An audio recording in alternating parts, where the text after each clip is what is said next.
Welcome to our tutorial on how to rename your private Snapchat story. Let's go through the steps together. To begin, open the Snapchat app on your Android device.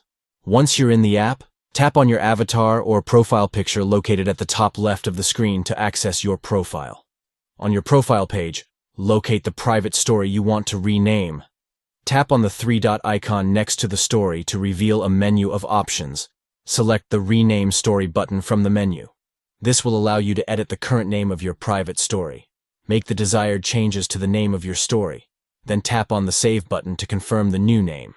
Once you've saved the changes, tap on Done to complete the renaming process.